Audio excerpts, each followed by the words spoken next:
ये कहीं ना कहीं इंडिया में एक उम्मीद जगा रहा है कि मायावती आ सकती हैं, कैसे देख रहे हैं आप इसे?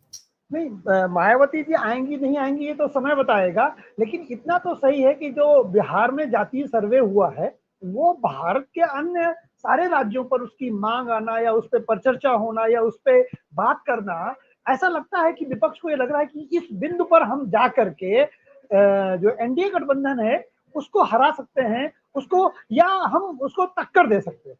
तो इसलिए क्योंकि भारत में जातीय अस्मिता ये एक बड़ा बिंदु है, लेकिन अब समस्या है कि ये जो बिहार में जातीय सर्वे हुआ है, क्या जातीय सर्वे में कोई बहुत बड़ा परिवर्तन आ गया? माना जाता था कि 100 में 60 ओबीसी हैं, ये पहले भी था 100 में 60 की बात, अभी भी 63 आए हैं। हालांकि इसमें जो ओबीसी मुस्लिम जोड़ लिया है उन्होंने, अभी अगर ओबीसी मुस्लिम निकाल दें, जहां तक मेरे पास जानकारी है कि मुसलमानों को उन्होंने 2 जगह शामिल किया है, एक 17% दिखा रहे हैं और ओबीसी में भी दिखा रहे हैं।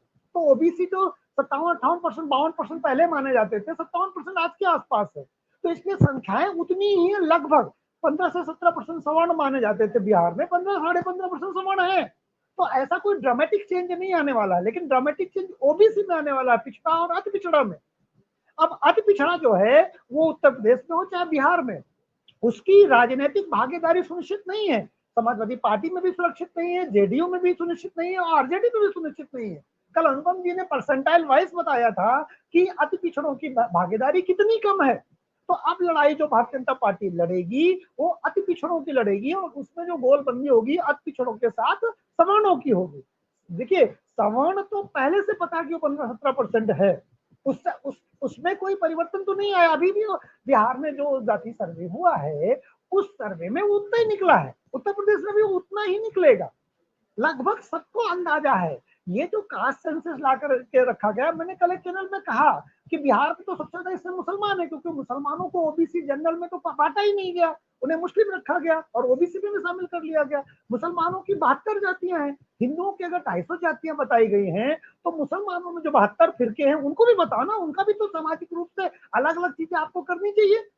क्या मुस्लिमों में तो सिया है, सुन्नी है, अहमदिया है, बरेलवी है, सबका एक ही स्टेटस का है सामाजिक रूप से? नहीं है, उनमें भी अलग अलग तरह के। आप जब रिसर्च करने जा रहे हैं पिछड़ेपन की तो फिर गंभीर रूप से करिए। और अगर ये आ जाएगा कि जिसकी जितने भागीदारी है, जिसकी संख्या जितनी भारी उसकी जितनी भागीदारी, तो 85% इस देश में हिंदू है।